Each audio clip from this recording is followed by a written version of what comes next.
แจ้งเชิญการประมูล 1. ห้องการสาธารณสุขเมืองเวียงทองขอเชิญบรรดาบริษัทที่สนใจและมีคุณวุฒิเหมาะสมเข้าเยิน2ประมูลสำหรับโครงการก่อสร้างน้ำบาดาลอ่างสูงระบบท่อและกงเตอร์ที่บ้านมีไซเมืองเวียงทองแขวงบุรีคำไซจำนวน1สุด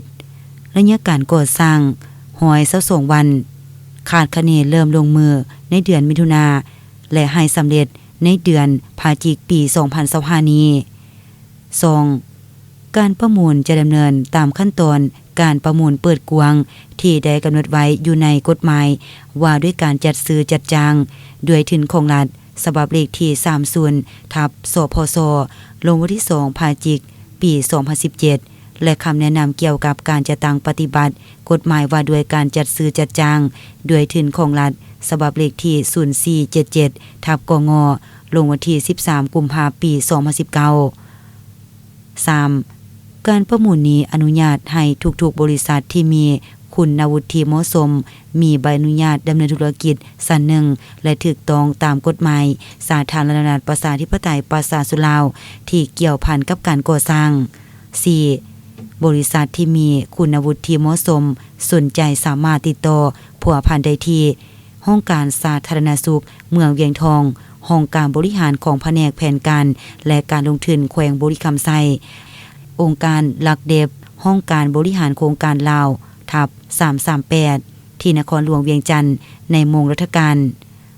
5. บริษัทใดที่ต้องการซื้อเอกสารประมูลครบสุดเป็นภาษาลาวสามารถติดต่อผัวพันกับเจ้าของโครงการตามที่อยู่ข้างลุ่มนี้เริ่มแต่วันที่29เมษายนหาวันที่30มิถุนายนปี 2025ในเวลาราชการเวลา 8 โมงหา 4 โมงแรงราคาสุดละ1ล้านกีบหรือเป็นสกุลเงินอื่นเทียบเท่าจำนวนเงินดังกล่าวนี้จะบ่มีการส่งคืนวิธีการชำระต้องจ่ายเป็นเงินสดเท่านั้น 6. ซองประมูลต้องส่งที่อยู่ลุ่มนี้ในเวลาหรือก่อนเวลา 2 โมงแรงของวันที่4มิถุนายนปี 2025ที่ห้องประชุมห้องการสาธารณสุขบ้านน้ำยางเมืองเวียงทองแขวงบุรีคำไซสาธารณรัฐประชาธิปไตยประชาชนลาวซองประมูลใดที่ส่งช้ากว่าเวลาที่กำหนดไว้จะบ่รับเอาและจะส่งคืนโดยบ่มีการเปิดซองประมูลทุกๆซองจะได้เปิดในตอนแรงของวันที่4มิถุนายนปี 2025เวลา 2:01 นาทีที่ห้องประชุมห้องการสาธารณสุขบ้านน้ำยางเมืองเวียงทองแขวงบุรีคำไซสาธารณรัฐประชาธิปไตยประชาชนลาวโดยทรงหน้าคณะกรรมการประมูลและตัวแทนของผู้ประมูลที่สนใจเข้าร่วมนำตามสถานที่ข้างลุ่มนี้ทุกๆซองประมูลต้องได้มีหนังสือค้ำประกันการประมูลโดยเกียรติหรือหนังสือค้ำประกันการประมูลจากธนาคาร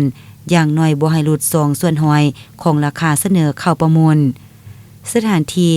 สามารถไปพัวพันซื้อและกวดกาเอกสารประมูลดังต่อไปนี้ห้องการสาธารณสุขเมืองเวียงทองถนนเลขที่1ดีบ้านน้ำยางเมืองเวียงทองแขวงบุรีคำไซสาธารณรัฐประชาธิปไตยประชาชนลาวหมายเลขโทรศัพท์054210015ห้องการบริหารของแผนกแผนการและการลงทุนแขวงบุรีคำไซถนน4เบห้องว่าการบ้านอนุสรณ์ไซเมืองปากสันแขวงบุรีคำไซสาธารณรัฐประชาธิปไตยประชาชนลาวหมายเลขโทรศัพท์054212204องค์การหลักเดบ